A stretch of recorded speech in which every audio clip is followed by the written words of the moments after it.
Good evening. I am Nichelle M. Hayes, the founding leader of the Center for Black Literature and Culture. Before I begin, I want us to take a moment of silence in reverence to the people that we've lost in the last year to COVID. And in addition to that, the people that we've lost at the hands of violence in many areas. It has hit all of us in different ways. And let us just lift up the families who are directly affected.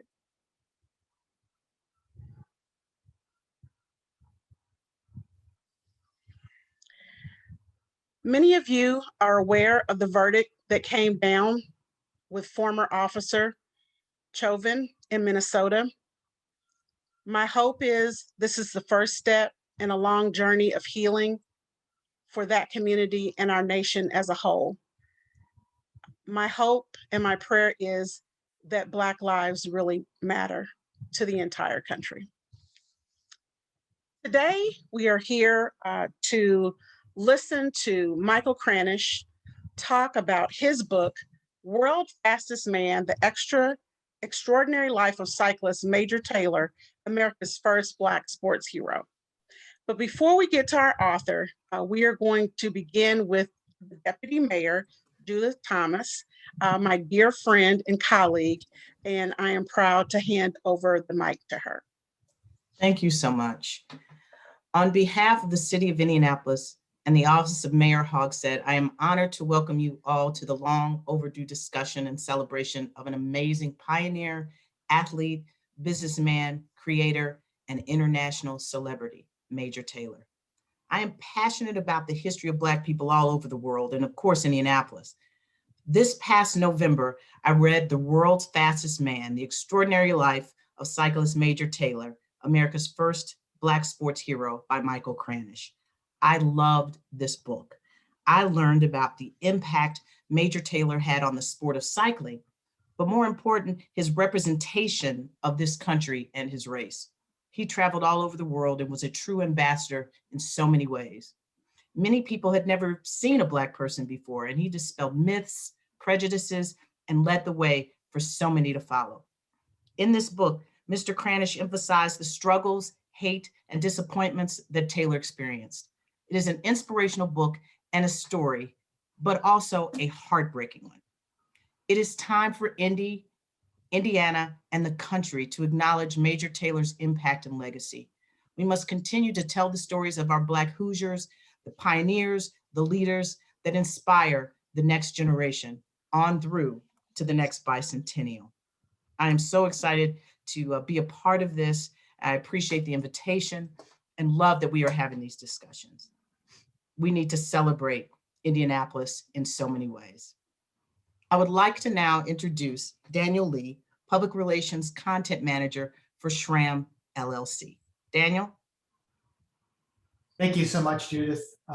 My name is Daniel Lee, and besides my day job, I'm also a member of the Grassroots Major Taylor Coalition, in which I serve with Anthony Bridgman here in the call, and other members include Kisha Tandy, the curator of the Major Taylor collection at the Indiana State Museum. And really the whole coalition was the idea to honor Major Taylor. And we've had some wonderful collaboration around the city. And I believe we have a few slides here available to show about the first really big, exciting project that's just getting kicked off. And that is a mural of Major Taylor. It's going to be in downtown Indianapolis. And it's really been about 4 years in the making, but it's picked up steam here in just the last year or so. And so we've gone through an extensive process of selecting the artists. So we had 3 fantastic finalists. And we solicited public feedback, and that was incredibly helpful, had over 175 comments. And so we have selected our artist, you can go to the next slide, who is Sean Warren. And he is going to be, working, he used historical photos and studied a lot about Taylor's life. This is a picture of him. He's from the Chicago area. We've also have an apprentice who's Boxy artist from Indianapolis, a young artist who will gain valuable experience from this project. And that's his proposal. It's not final yet. There's some small revisions that will be made as far as the bicycle, but it's a tremendous it's a tremendous mural. And if you slip next slide, please. It's going to be going at a prominent spot on the Barnes and Thornburg building, just off Meridian, between Meridian and Pennsylvania by Washington Street downtown. It's about 5 stories tall. So there's a rough rendering of it. The reason the rest of the wall is blank there is because there's going to be a hotel built where the parking lot is. And so this will be highly visible and just will do a tremendous job of furthering Major Taylor's legacy in the town. Next slide, please. Closer look at it. And then, the installation is going to begin next month, and it should be a project through most of the summer, being completed by late July or early August. And then we have big plans for a dedication of it in September, of which my friend Anthony Bridgman, a fellow Major Taylor Coalition member, will help tell us about.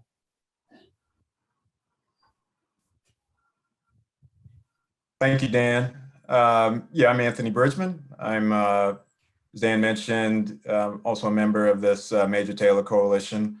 It's been a great 4 years in the making of working on this project, and I think we're all very gratified that we've gotten to this place where the mural project is now being fully realized, as Major Taylor is the first Indianapolis legend in this celebration of the Indianapolis bicentennial.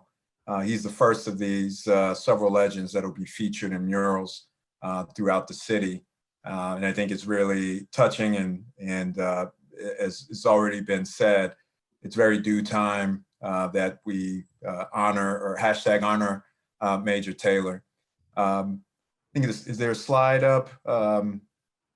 So Dan did, talk about the process of selecting the artist for the mural. So Sean Warren, and so what we'll have in September, September 9th, will be the dedication ceremony for the mural.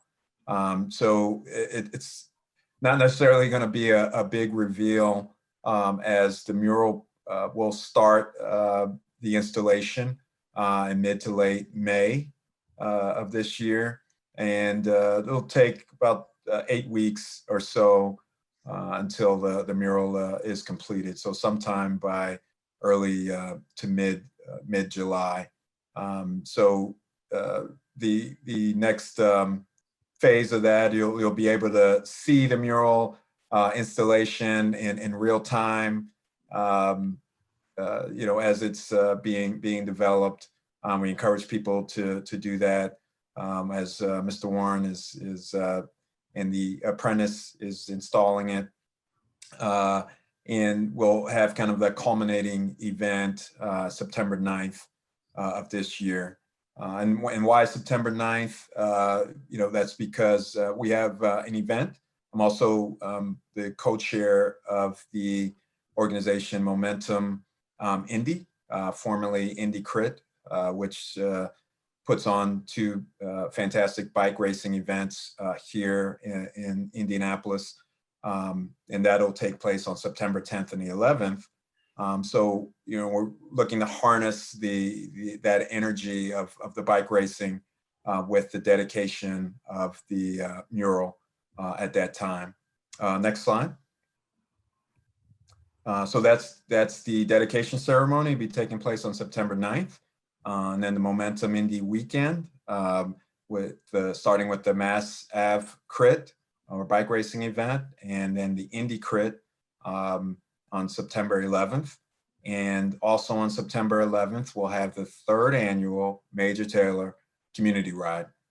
So we'll put up a time for when that ride will start. But for all of these events, you can go to www.indianapolis indycrit.org and go to that website to register whether you're going to race or just be a participant in the Major Taylor Ride, which is a free bike ride, free community event. And love to see lots of great faces and diversity of folks on bikes in Indianapolis and honoring Major Taylor's legacy. So having said that, I want to turn back to Nichelle. Thank you so much, Anthony. Michael Kranish is an investigative political reporter for the Washington Post and co-author of Trump Revealed, a post-biography of the Republican presidential nominee. He is the author of The World's Fastest Man, The Extraordinary Life of Cyclist Major Taylor, America's First Black Sports Hero, which was published in May of 2019. Cranish's longstanding interest in Taylor led to a 2001 cover story in the Boston Globe Sunday magazine. As the first American-born Black world champion in any sport, a dozen years before Jack Johnson won the boxing title and 50 years before Jackie Robinson became a Major League Baseball player, Taylor's accomplishments shattered racist perceptions and had widespread impact across sports and society. Taylor's extraordinary life at the intersection of the Jim Crow era and the Gilded Age provided an unparalleled chance to explore one of the great turning points in American history. He was one of the most chronicled Black men of his day, overcoming the highest odds to become a world champion, traveling throughout the United States, Europe, and Australia. Cranish spent years collecting thousands of articles written about Taylor, examined his scrapbooks and letters, and interviewed his then 96-year-old daughter and studied histories of the era as he researched the book. Without any further ado, Mr. Michael Kranish. Thank you, Michelle, and thank you, Anthony, and the Deputy Mayor, and Daniel, and all of the folks who are watching this presentation. It's really an honor to be part of what is really a remarkable story. I have researched this for years. As you mentioned, back in 2001, I did a cover story for the Boston Globe Sunday magazine about Major Taylor. So let me just, hopefully I've got the technology down and I will share my little slideshow here. And this, of course, is the book that came out a couple of years ago, and I've had the great pleasure of talking about it around the country, and I did a lot of research there in Indianapolis at the Historical Museum and other places, and talked with so many folks there. The remarkable thing about Major Taylor is that this was a time when bicycling was the most important sport in the country. It was more popular than baseball or boxing. Cyclists were adulated. It's a time when there were maybe 5,000 automobiles, and most of those weren't the kind of cars we know today. They didn't have brakes sometimes, didn't go backwards, but there were millions of bicycles, and everybody went to the bicycle races at the velodromes that were seating maybe 10,000 people oftentimes around the country. So that context in the 1890s is really important to remember just what a huge sport bicycling was. Unfortunately, today, bicycling is not as big a sport in this country as it was back then. But if you can imagine how popular it is in France, for example, with the Tour de France, there was a level of popularity here. We didn't have millions of people lining the roads, but thousands would go to these velodromes to watch the races. There were races by Black cyclists, but most of the big races were whites only. There was a great cyclist named Bertie Munger, who had a bicycle manufacturing facility there in Indianapolis. And he learned that there was a young person named Major Taylor in Indianapolis who was working at a bicycle store. And Bertie Munger watched him and realized that this was an extraordinary young man, a young athlete. And with the help of some of the bicycle shop owners in Indianapolis, and with the help of Bertie Munger, Major Taylor started winning local races. However, there came a time when Bertie Munger's business partners in Indianapolis said to him that they did not like the fact that he was so closely associated with a Black person.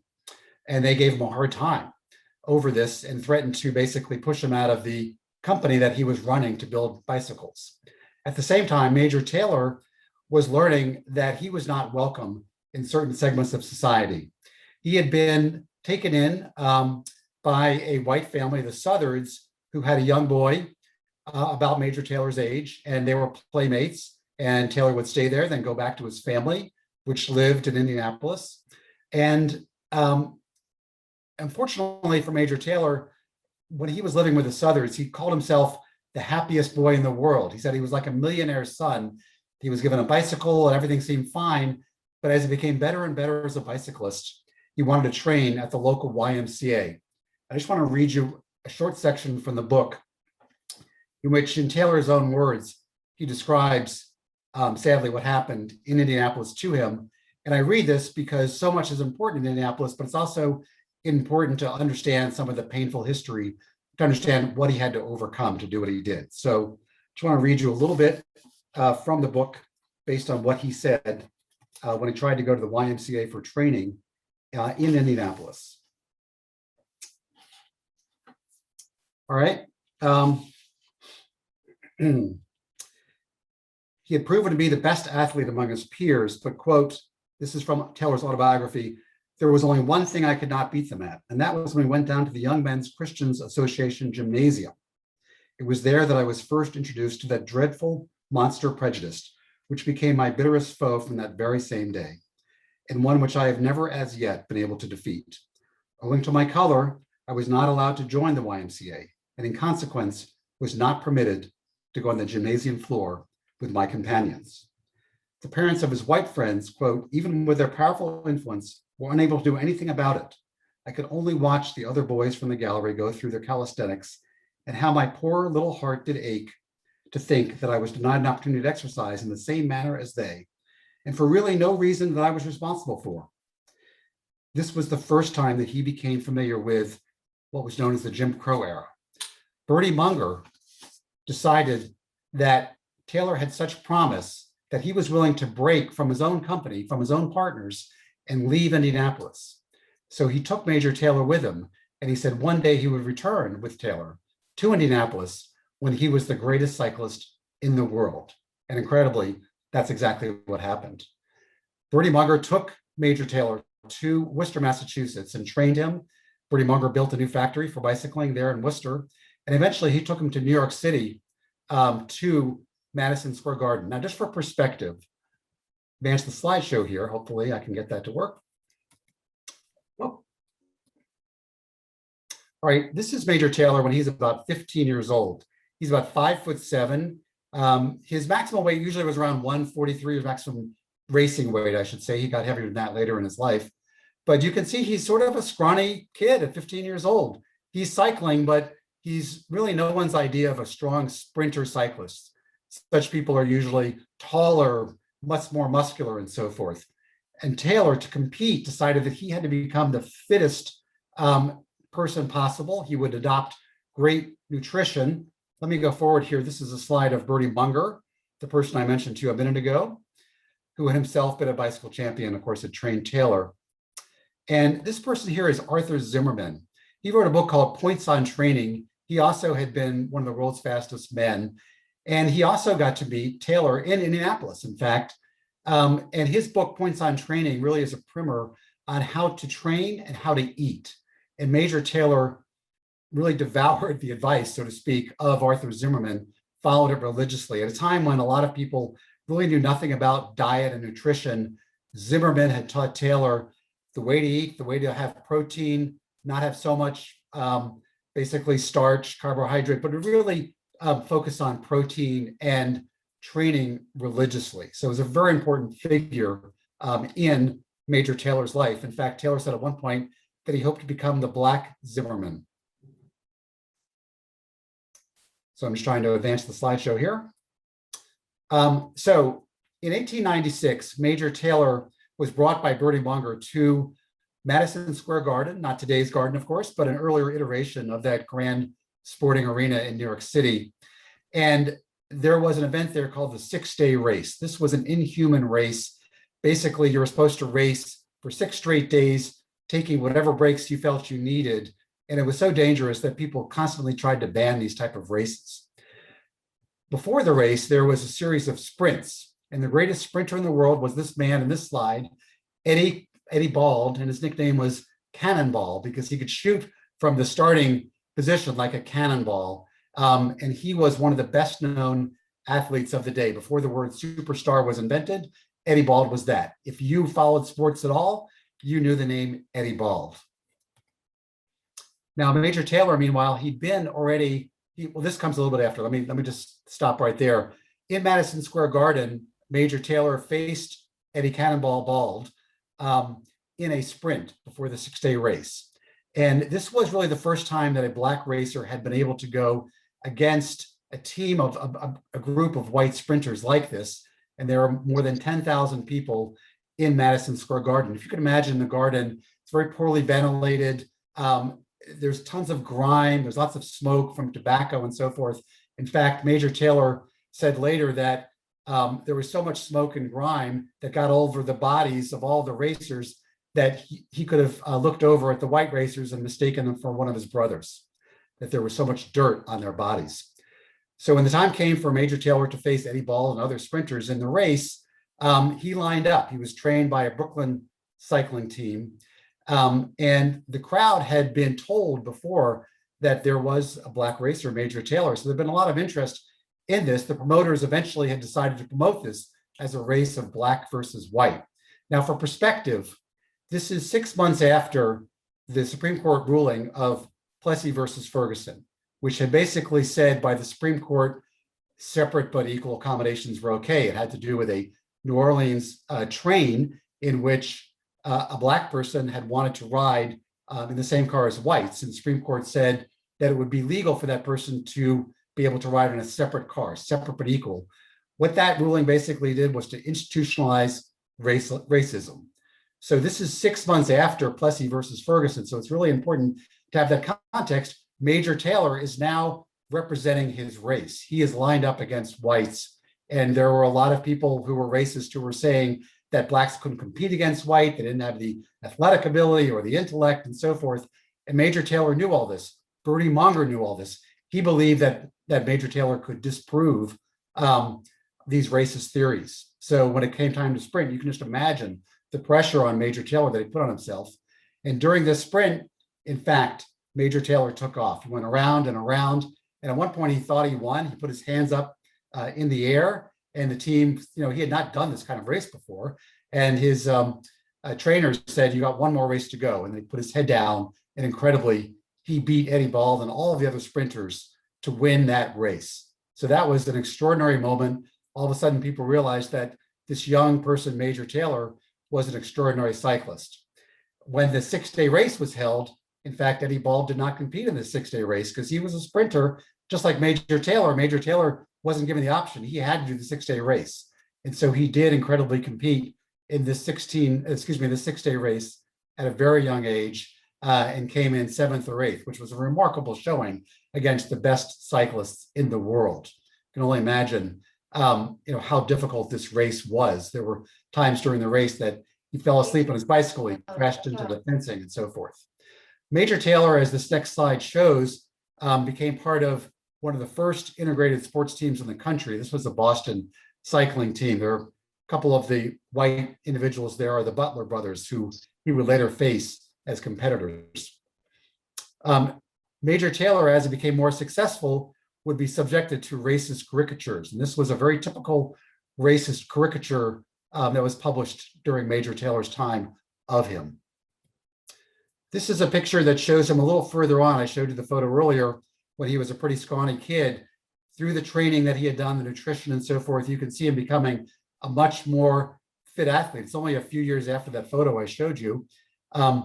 This next photo, taken a couple of years later, and it's remarkable, the transformation. If you put the scrawny kid photo next to this photo, I honestly believe that he was one of the fittest men in the world when this photo was taken.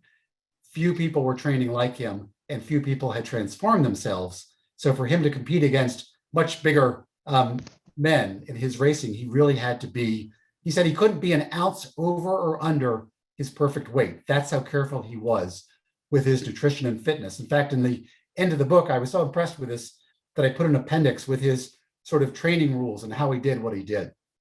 And I tried to follow a few of them, but there's only one Major Taylor, obviously. He put this picture, himself in his autobiography because he wanted to demonstrate both the perfect form on the bike and the perfect shape of a human body to be the best bicycle racer in the world. So he wanted people to see him exactly as I'm showing to him right now. And it's an incredible picture of his physicality. As I mentioned, as time went on, Major Taylor was promoted in races that were called black versus white. And this is a rare pin that, as you can see, says black versus white, Charles River Park. That's in Massachusetts. And it says June of 98. And the purse was $1,500. That's a lot of money, obviously, today. But in 1898, just imagine how much that was. Taylor didn't win this race because it was I think it was a 30-mile race. And his specialty was the half mile, the mile, shorter sprints like that. But he won many races.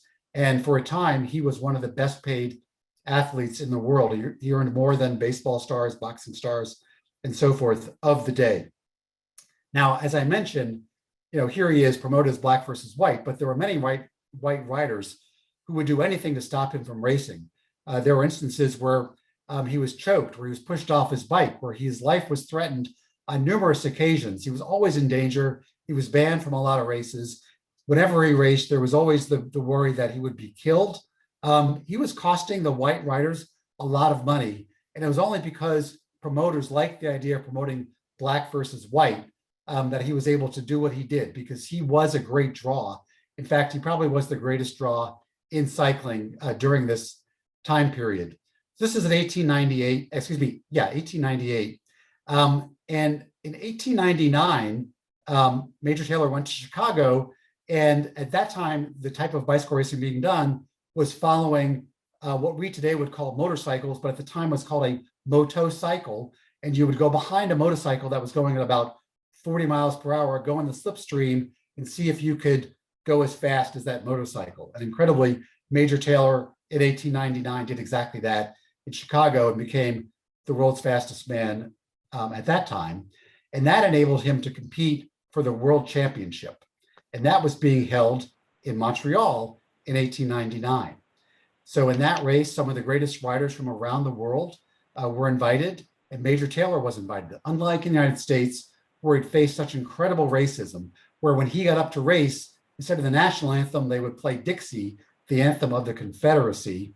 In Canada, he was welcomed. There were no stories that were racist. He was able to compete fairly. And when the time came for him to compete against the best riders in the world, he won that championship. And that's why the book is called The World's Fastest Man, because in 1899, he was the world's fastest man, was the first American-born Black world sports champion. So it was a remarkable accomplishment that he was able to do. And this was a decade before Jack Johnson was the world heavyweight champion. In fact, I found an anecdote that I tell in the book that Jack Johnson actually started wanting to emulate Major Taylor as a bicycling champion. He competed in some races and was injured in a race, as often happened to cyclists in these track type of racing. And Jack Johnson said at the time that he decided to compete in a less dangerous sport than cycling, which was boxing. So it just told you how incredibly dangerous cycling was at the time. Major Taylor wrote that 11 of his competitors were killed in cycling accidents. There are probably many, many more than that.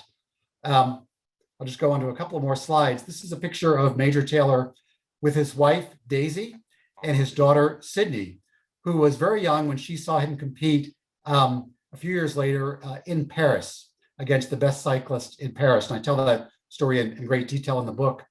And as was mentioned, I had the chance to meet Sydney when she was 96 years old. And when I was in 2001, she was at a care facility in Pittsburgh. And I had a wonderful experience of spending an afternoon with her, talking to her about the experience of what basically she thought, as her family does, how incredibly important it is that people understand that Major Taylor was a path setter, that he blazed the way at a time when it was so difficult. In fact, the reason I got so interested in the story was the basic question: how did Major Taylor, at the height of the Jim Crow era, become a world champion, given all the racism that, of course, he faced? A couple of years later, he competed in Paris, he became a sensation. He competed in countries around the world, all over Europe. He was in Australia twice at a time. Few Americans, much less Black Americans, had visited Australia. And he was one of the best known athletes in the world, as I mentioned. As one of the introducers mentioned, he was one of the most chronicled Black individuals of his day. There are thousands and thousands of stories about him in the American press and in press all around the world. And that really helped me write the book because there were so many stories that have been digitized. When I first wrote about him in 2001, that wasn't the case. I was able to go through his scrapbooks and read some stories. But since then, there were many papers around the world that digitized their files, enabled me to find stories that no one had seen about Major Taylor. And this is the race. I won't go into detail here, but this is his race against Edmond Jacquelin, who he lost to in the first race and then had a rematch and was able to beat him. And he was considered the best cyclist in the world. And Major Taylor showed that no, in fact, Major Taylor was the best cyclist in the world. And I'll just end with a couple of quick slides here. This was taken in Chicago on the Major Taylor Trail. And one of the things I implore people to do around the country is to emulate this, to have their own Major Taylor Trail, to really heighten awareness of his name. And I love what they put there, the words of Major Taylor, the double meaning of this. It says, in a word, I was a pioneer and therefore had to blaze my own trail. So having a Major Taylor Trail really emphasizes that meaning. I'll just end with this quote here, which I can't quite read because of the Zoom screen. Let me see if I can minimize that. All right. Taylor paved the way for the pantheon of athletes who transcended their role to fight for civil rights. At a time of great inequality, Taylor said his life should be remembered for fighting, quote, for simple justice, equal rights, and a square deal for posterity of my downtrodden but brave people, not only in athletic games and sports, but in every honorable game of human endeavor. Thanks so much for having me speak about Major Taylor.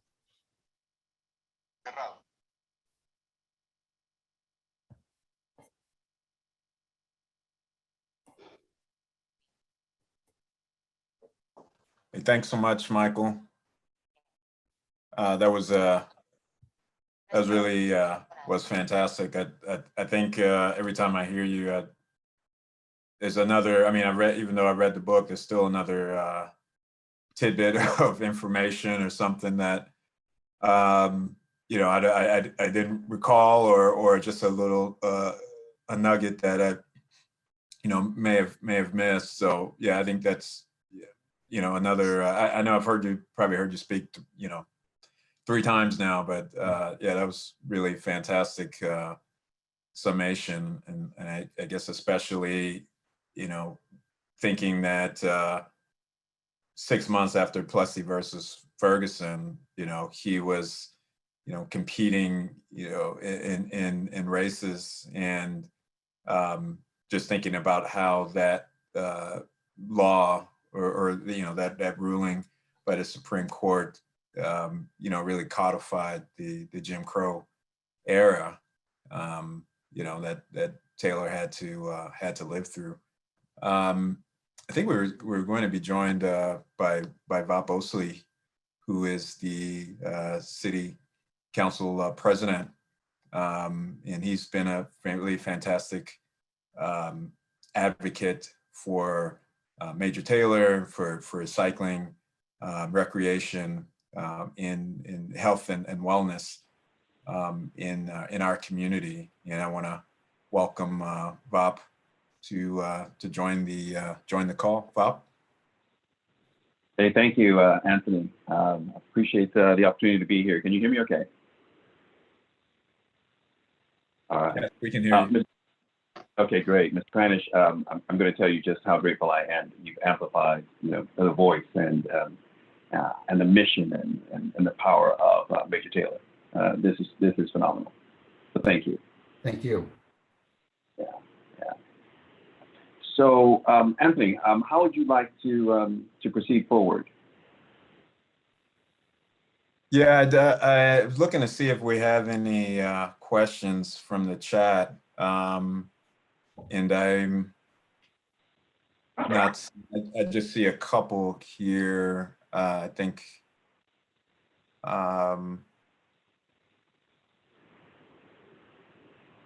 I see a couple here. Not sure if you can see them coming into the chat now, Bob, in the Q&A. I know that there were some, we have a few questions. Sure. That were sent ahead of time. So one question, it says to Michael, you wrote that you viewed Taylor's story as a juxtaposition to history. What did you mean by that? I'm not sure I used the word juxtable. Okay, I'll have to remember what I said there. I don't remember using that exact word, Anthony, but really what I wanted to tell in the story of Major Taylor was the story of racial injustice. I'm not a sports writer. When I had an excerpt of this book published in my paper, the Washington Post, it was the first sports story I'd ever had published. And I am a cyclist, but I'm not a cycling journalist. I'm really intrigued by the story of Major Taylor as a way to further explain racial injustice. For a lot of people, they know a lot of the basics of Jim Crow and so forth, but to see it through the eyes of Major Taylor really for me was extraordinary. And because he was so chronicled, because he wrote an autobiography, because some of his letters to his wife that he wrote from Paris are still preserved, and they're at the Indiana Historical Museum. So I was able to read the actual letters. You really see this heightened so much. So the personalization of the terrible things that he experienced, and he had benefits that so many people didn't have, and yet it was so harsh for him. So that's what I wanted to do. I wanted to use his story as a way to tell the greater story of inequality and injustice, which unfortunately is not a story that's gone away. Things are different, but they're still bad in so many ways. I think it's really important to understand our history and also appreciate what he went through and see the lessons that may apply to the current day, because they're still completely relevant.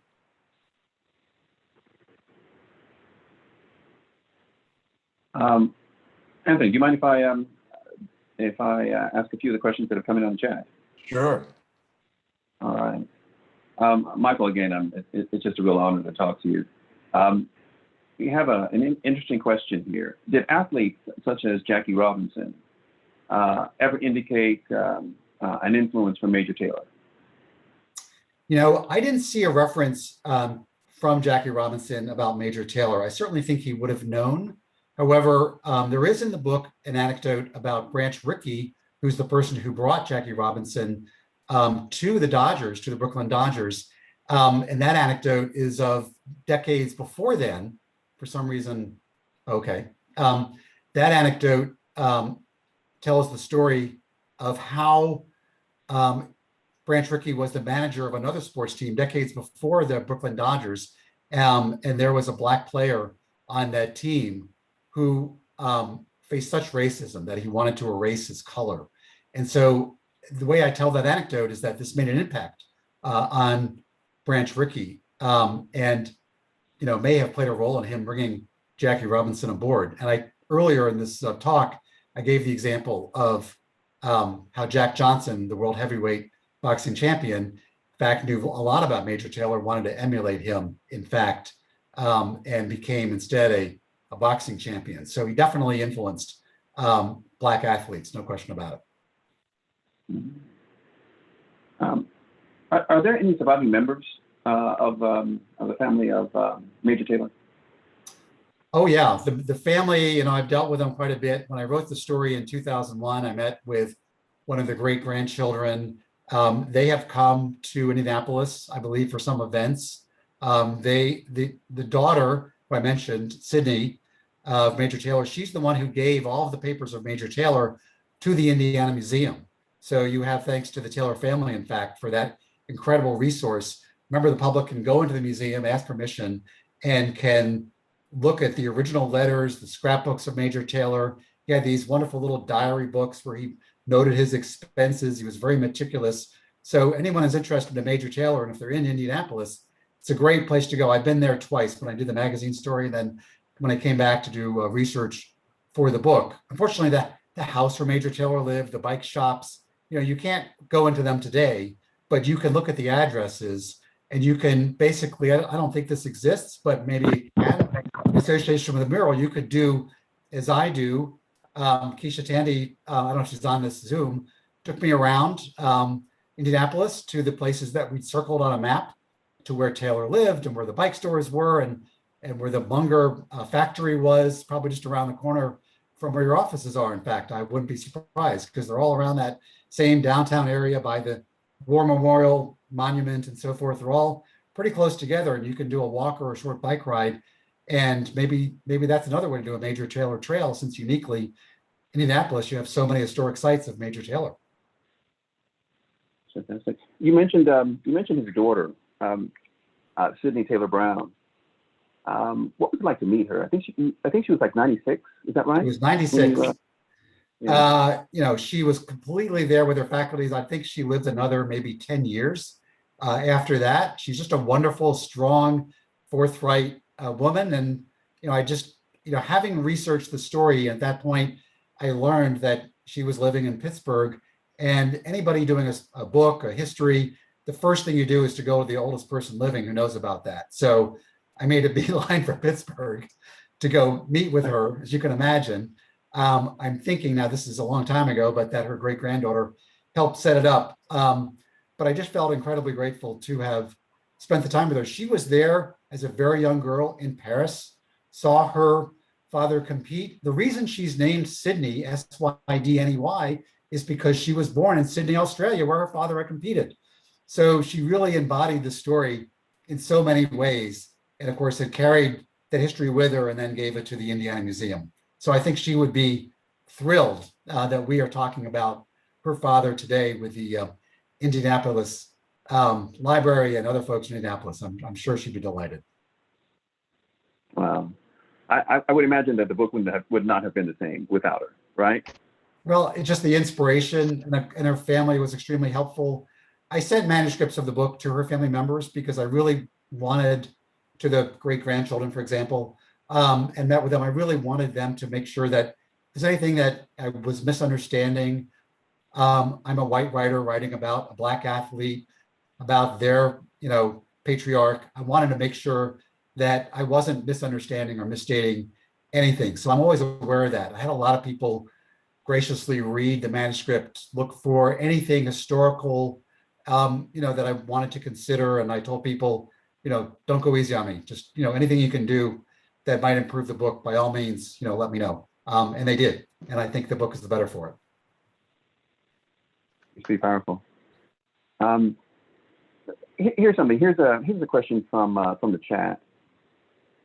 Why do you think Major Taylor isn't well known now, since he was so well known during his life? Well, of course, I hope the book helps in making him better known. And there's several reasons for this. Bicycling simply is not the sport that it was then. There are many sports that are far more popular. He was never, as far as I know, there's no film of him, sadly. There's no audio of him. But the photos I showed, especially the ones from France, when he was drawn, and he was drawn mostly in this country, they were pencil drawings and so forth. But there was the dawn of a new era of sports photography that coincided with his time in France. So we have these incredibly vivid pictures of him that helped me understand, what it was like to put those pictures together. They're in scrapbooks in Paris. And as part of the research for the book, I went to Paris, visited all the places that he stayed, that he raced at, just to give me a better idea. There's nothing like going to a place that you're writing about, and who wouldn't want to go to Paris anyway? So it was a great opportunity to get a better understanding. And I read a lot of the articles written about him in the French press. I translated those as best I could, or got some people to help me. But he was the subject of incredible adulation. He was basically viewed as this one-of-a-kind athlete. And there were many stories that highlighted that. There was a story that talked about a recently invented X-ray machine was brought in to examine his body. I mean, they really subjected him to this examination. How did he do what he did? He was one of the few Black people on the streets of Paris in the early 1900s. So he was written about so widely, everyone knew that this was Major Taylor, who was there because he was so widely revered. And when he raced, it was one of the greatest attended sporting events of the day. That's amazing. Deputy Mayor. Yes. We talked earlier, and we talked about how I love this book, and there's so many things. I know people would love to hear about the later life. I mean, the one thing that I was frustrating for me reading it was, needless to say, the hate that he went through and how he persevered, as I saw Dr. Lasana mentions in the Q&A there.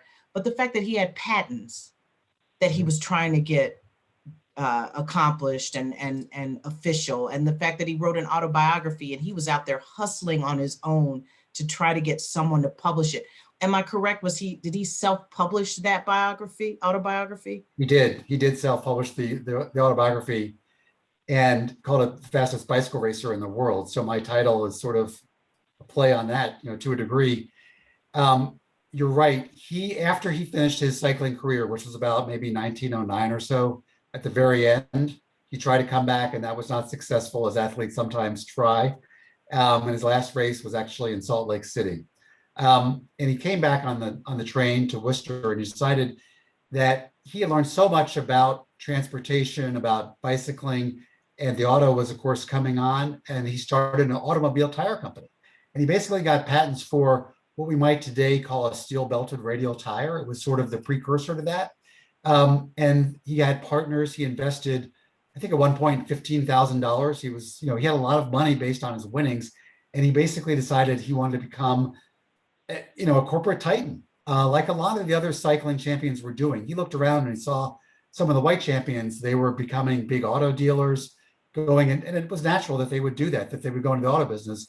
In fact, one of the cycling promoters in Indianapolis had been Carl Fisher, who later became the Indy 500 Carl Fisher that we know, and also developed Miami Beach, and so forth. So there was a lot of evidence of people doing that. So he did try to start this company, the Taylor Manufacturing Company. His family believes that the patents basically were taken away by others, that he lost his money due to racism. And it's just really sad. I spent a lot of time trying to research that part of the story as well, because he really made an incredible effort, invested much of his savings in trying to establish that kind of business in the automobile field. And he lost basically that money, sadly. He became very poor. He eventually had to move to Chicago, where he was taken in. I believe it was at a YMCA in Chicago. I tell the details in the book. And by this time, he had decided he wanted people to remember what he had gone through, not because he wanted to be glorified personally, but because he wanted to inspire, especially young people, what you can do if you set your mind to it. That was his message time and again. He wasn't looking for sympathy, but he wanted people to remember basically what had happened, what he had gone through, and basically that you can accomplish anything with perseverance. So for me, knowing so much about his story, I always think to that he, at the end of the day, he wanted to inspire people. Yes, his story is a story of inequality and justice, but in the end, he hoped it was also a story of great inspiration. We have a question here. What would you estimate his total earnings were in his prime? And if you could sort of put those in today's dollars. Well, he was easily earning $10,000 a year. He could have earned a lot more money. He refused for most of his career to race on Sundays because he promised his mother, for religious reasons, he would not race on Sundays. He was asked to come to Paris for several years before he agreed to do so because they would only bring him over. He's the only racer they wanted, the only American racer the Paris Motors wanted. But he said no for several years because he wouldn't race on Sundays. And finally, they wanted him so much that they agreed, and they paid him $10,000 just to come over, and then the earnings were on top of that. So I'm not sure exactly how that translates, but if you can punch in, at least $10,000 a year, say in 1901, and what that equals into today's dollars, you'll have an idea. There was a time when he was earning more money than Ty Cobb, the baseball great, for example. He was one of the best paid athletes of his time. He was able to buy a house at a time when a lot of Blacks weren't able to buy a house. He did so in a neighborhood that was mostly a white neighborhood. And when some of his white neighbors found out, they basically tried to push him out. And when that didn't happen, they They offered to pay a lot more than the house was worth. He refused to take their money. And that's where he lived until finally, because of what I just said, he eventually had to leave and move to Chicago, where he died in 1932 and was buried in a pauper's grave. Some years later, the owner of the Schwinn Bicycle Company, others, an individual from Indianapolis, came, and he was reburied with a proper memorial plaque to his grave in Chicago. That's amazing. That's amazing. Is there a film, or has there been a film or a documentary about him? There has not been a film or documentary other than a film that was made in Australia about his racing time in Australia. So that's, I've actually seen it. I actually went to the Library of Congress to watch an old video cassette of it, just because I was curious to see what they did with the Australia story, which we haven't talked a lot about here, but I talk about in some detail in the book. There's been an advertisement that tries to recreate what it might have looked like for Major Taylor to race. So if people listening think they've seen film of him, they've probably seen that commercial or something like that. And that was sort of, you asked documentary, they also elongated that into sort of a short documentary. Wasn't a long documentary. So there hasn't been, people have been talking about doing, an actual film for decades. And it's going to happen one day, but, that's Hollywood. You'll just have to wait and see, whether that does happen. Certainly, I hope it does happen. Could it happen with your book? It could, but, it could, it's a historical story. So I do hope it happens. It'd be great if it happens with my book. But it's making a film is it's beyond my pay grade, as to how that happens. But I can't imagine a better story to tell. I mean, so many people, I would have been shocked if this ended before someone asked me that question. So many people ask me that question, because then you can really visualize it, because it's such a human story of drama and injustice and competition. It's got all the elements that you could possibly ask for in a story, which is why I wrote a book about it, because I just thought on one level, it's this incredible adventure, sports, thrilling story. On the other hand, it's an incredible story of our history. So yes, I hope there's much more.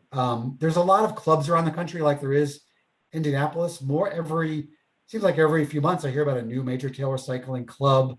So I do believe, as one of the questions asked earlier, that there's more and more notice about Major Taylor. I see it because I get alerts about things all the time, so I'm hyper aware of it.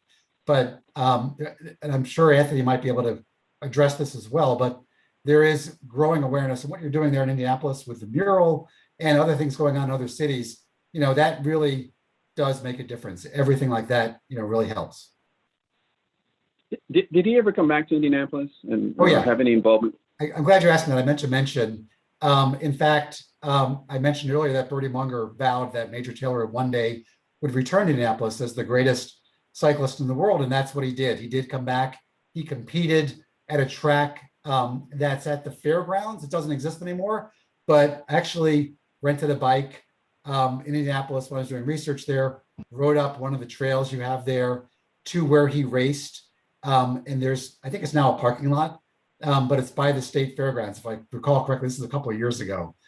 So there are two tracks that I know of that he raced in Indy, and one of them was up by the fairgrounds. The racing rival, Floyd McFarlane, was one of the most hateful men Taylor ever encountered. Did you find a flip side to that? And was there ever a relationship Taylor had that especially impressed you for its positive influence? Well, on his life? That's a great question. The story of Floyd McFarlane is, I mentioned Eddie Bald as being a nemesis, and Floyd McFarlane is sort of the other nemesis. Very racist individual. He eventually went to Australia, competed against Major Taylor there. And I tell in some detail the vitriol between the two of them, and how Taylor basically, he's a very religious man. He would never have said, I hate so-and-so, but if there was a person he really hated, it would have been Floyd McFarlane. He felt terribly mistreated by McFarlane, both in this country and over when they raced in Australia. And as it happened, I mentioned that the last time that Taylor raced was in Salt Lake City. Turns out Floyd McFarlane was, I think it was a sponsor or it was a major racer in that. And I found that, to my surprise, he wrote a story in the Salt Lake newspaper promoting the fact that Major Taylor was going to revive his career in Salt Lake City. And he wrote a rather nice story about Major Taylor, what a great racer he was. You never would have known all of the racist things that Floyd McFarlane had said about Major Taylor. So I don't know that it's another side, and it could well be that he simply thought it was good business to promote the idea that Major Taylor was coming. There'd be this new race of black against white. But it was one of those things that I found in my research that was quite interesting, that all those years later, there was Floyd McFarlane with a byline in the Salt Lake newspaper writing rather positively about the person to whom he'd been such a great nemesis. Well, was there anything in particular that you had not expected to find out about Major Taylor during your research? There was so much. I'll give you one example, and it's a really sad example, but it highlights what he experienced. There came a point where in a race in Massachusetts that there was a white rider who was so angry that Major Taylor had performed better than him in a race that he knocked Taylor to the ground, choked him, and for a number of minutes, Taylor was thought to have died. He was unconscious on the track. Bertie Munger was there, raced out, revived him, and Taylor was so upset, and Munger was so upset that Taylor faced this racism that Munger came up with this plan to use a lotion that was being advertised to blacks at the time to lighten your skin, to make you not look necessarily white, but to look lighter. And it was a racist thing to even market this lotion to blacks because it basically sent the message that there's something wrong with your skin color. But for a time, Taylor was so upset with the way he was treated that he went along with Munger's idea to try to lighten his skin. And as Taylor told it, this lotion was applied to his body and it burned incredibly. And there was some question, did this really happen? And then I found there was an article where Bertie Munger told the exact same story to another newspaper around the same time. So Munger told the story, Taylor told the same story separately. So I have no question in my mind that that's confirmation. And Taylor said that basically, this was one of the times that Munger basically scared him to death. And at a certain point, he said, no more, that his motivation was his skin color, that he would never again try to be someone who he wasn't, that he was proud of who he was. And that was his motivation. And he would ride with that motivation, and that he was proud of his skin color. So it was a very moving moment. And for me, finding the confirmation of that and understanding the context, looking up in the magazines of the day and finding advertisements for this lotion and sort of reading the history really helped me as much as I could sort of get inside his head for that moment. Why did you do this? So that was to me, and I don't want to say it was something that was a revelation, but it was really to me a very important finding that just confirmed the type of person that he was, that he wanted, his motivation was exactly who he was. So Michael, this is a man who overcame so many odds, rose to the top of his sport, became internationally well recognized, well known at a time when that sport was the most popular in the world, but yet died in obscurity and was buried in a pauper cemetery.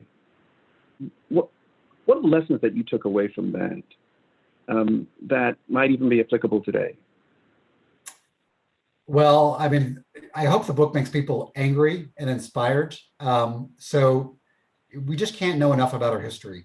I fear that today, people don't really, some people don't understand, the history of all of the racism that's occurred in this country, just how bad it was, and what he faced, and how he overcame it. So, I hope that people take away a better understanding of the history of our country, and what occurred and the racism that occurred. And also, as he would have put it, the perseverance that he had to overcome it. He said that he never wanted to die with bitterness in his heart, that he wanted, to show the person he was. And he wanted people to remember him, for that. I mean, it's incredibly sad the way he did die, as you mentioned, penniless and buried in a pauper's grave. But what he did, how he triumphed, is a story that I think, will continue to inspire people as long as that story is known. It is amazing. It is amazing. If it's okay, I'm not sure how much time we've got, but I would like to ask a couple more questions, if that's all right. It's fine with me. All right. So in your book, it talks about, cycling. There were 250 bicycle factories and 30,000 bicycle shops in 1896. Could you talk about the importance of bicycling and, cycling in those days, and what role it played between, let's just say, the horse and buggy and the automobile? Yeah, I think this is really important. I spent a lot of time researching this because you just have to put yourself back. I mean, just imagine it is a movie. In the opening scene, you have horse and buggies, you have, all of the, what the horses left behind, and then you had crews cleaning that up. You had a few cars, in the cities, but really very few. Only very wealthy people had a certain type of car. So as I mentioned earlier, I think around the time that Major Taylor raced at Madison Square Garden, there were 5,000 cars in the country and many millions of bicycles. This was the main way to get around. This was before there was a subway. In New York City, there were elevated trains, but there weren't subways. So, this was freedom. And one of the stories I tell in the book is about how for women, this also was a symbol of freedom. The reason you had bloomers instead of dresses, was in large part because women wanted to ride a bicycle. One of the great promoters of women's suffrage titled her autobiography, How I Learned to Ride a Bicycle. She saw that as a symbol of equality and freedom. And so for many Blacks, it's the same thing. They were not allowed to go on public transportation in some places, but they could go anywhere on a bicycle pretty much. Maybe anywhere is too much of a generalization, but it was a symbol of freedom, much more so than they might have had otherwise. So, this was the conveyance of the day. This was the sport of the day. And there is a scene where in Madison Square Garden, I think it's about a year before the 6-day race I described, they have this huge convention of bicycle manufacturers, including Bertie Munger. Major Taylor was there as a salesperson and promoter for Bertie Munger's bicycle company. And the place was packed. It drew huge crowds of people, even on the snowiest day of the year. So it's just hard to imagine today the excitement this would draw. Indianapolis was certainly a center of bicycle manufacturing. I found a historical book that showed the locations of a number of bicycle manufacturing plants in Indianapolis, including that of Bertie Munger. So it was just a big part of the industrial landscape for a period. Of course, that period didn't last very long. Some people call it the bicycle craze. The height was maybe the mid 1890s, and by the early 1900s, started to have more and more cars, and basically it faded away. People became more interested in motorcycles and auto racing and so forth. So, it didn't last that long. But for this period, when Major Taylor was the greatest cyclist in the world, cycling was the greatest sport in the world, and bicycles were king. It's pretty amazing. Yeah. Here's one more. You've been to you've seen the mural already, right? Are you talking about the one in Chicago that I referenced earlier, or others, or the drawing of the mural you have there in Indianapolis? Anthony? Yeah, Indiana. early in the presentation, we did show an image of the mural here in Indy. Yes, I did see that. Okay. So what do you hope people take away from that, once it's completed? I hope the first thing people say who don't know Major Taylor is, who is that? And from my brief, look at it, I think it would inspire people to want to know more. So I don't want to presume anything, but I would think there'd be some kind of way for someone who sees it to then go to maybe there's more of a plaque, or not just a plaque, but some kind of story. Maybe it's the beginning of a city Major Taylor trail. I don't know, but something that would hopefully answer that question. When I hadn't seen the picture until recently, and I saw it again online tonight during the presentation. And there's this, it evokes speed, the way the mural is drawn, which I really liked. It's not just a static picture of somebody. So it gives you that sense that he's in motion, that Major Taylor's in motion. So I loved that. I'm not an artist, but I'm just commenting on, my takeaway from it. But I really do hope that it just inspires to people to ask a question, which is really what we want in all of our art, is for people to look and to ask and maybe seek answers and find answers to questions they didn't even know they were thinking about.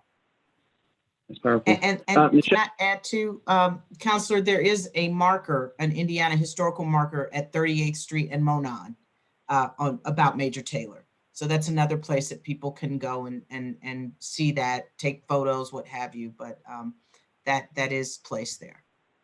Yeah, and That's there awesome. will be a, beneath the, at ground level, beneath the mural, there will be kind of a placard that, speaks to who Major Taylor is. And I know as, a member of the Major Taylor Coalition, we've been in contact recently with Dean Peterson, who's head of the cycling team there at Marion University. And he's, there at the Major Taylor Velodrome. And, he's very passionate and excited about looking at some ways that we can get elementary school kids to learn about Major and really be inspired. So we'll be working with Dean and Marion University and any other folks in the community that would like to join the work of the coalition and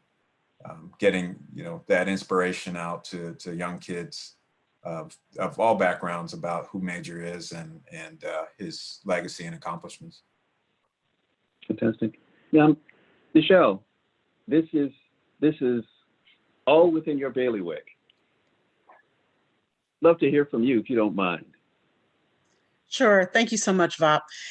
This has been very enlightening for me. I was aware of Major Taylor before this evening, but I did not know all of this great information about him, some great and some very sad.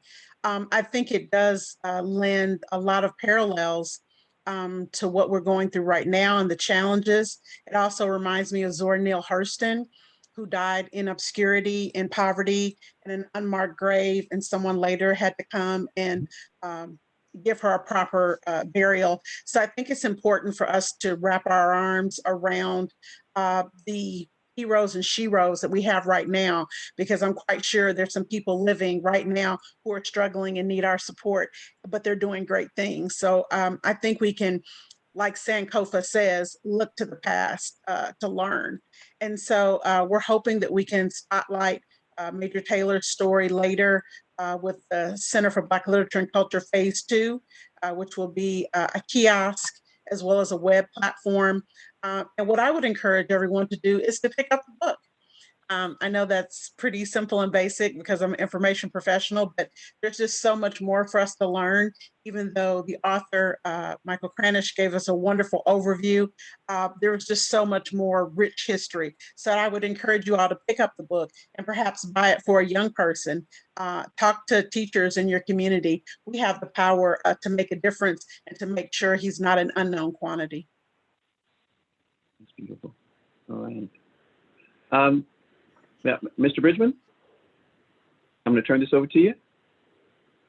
Oh, thank you. I'm going to end up turning it back over to Nichelle here, but I just wanted to thank everyone that was able to join us today, the folks that are out in the chat, and that viewed it, but then all of the panelists that have been here this evening, and especially thankful to Michael for his work and really I think that this is the seminal book on Major Taylor. There's been other books that have been published, but I think this is really the seminal book on Major's legacy, and I'm especially thankful to all of the funders who have contributed to making the mural that's recognizing and honoring Major Taylor, making that a realization. So thankful to the Indianapolis Bicentennial Commission, Sram, the Glick Philanthropies, the SIBA Foundation, all of the folks that contributed to the GoFundMe campaign, and the Indianapolis Arts Council for kind of coordinating and all of the logistics and leading the charge on getting the mural implemented. So I hope I'm not missing any funders or any other folks, but But yeah, if I am, please forgive me. But yeah, this has been really been a phenomenal evening, and I'm so grateful that you've all participated in it. Thank you so much for having me. Thanks so much, Anthony. We appreciate that. I just want to reiterate what he said. I want to also thank Judith Thomas, who is our deputy mayor. Thank her for her time and attention. Thank you to Bob Osley, who is president of the city council. I also want to thank people that are behind the scenes that we don't always talk about, that our internal department PDA. They did a lot of hard work to get this going and working on the webinar. So we appreciate all the work that they've done. And of course, the Major Taylor Coalition that Anthony Bridgman and Daniel Lee are representing. And so again, I would just encourage everyone to either buy the book or check it out at your local library and just learn about his story and then share the word. And that's all we have for this evening. Thank you so much.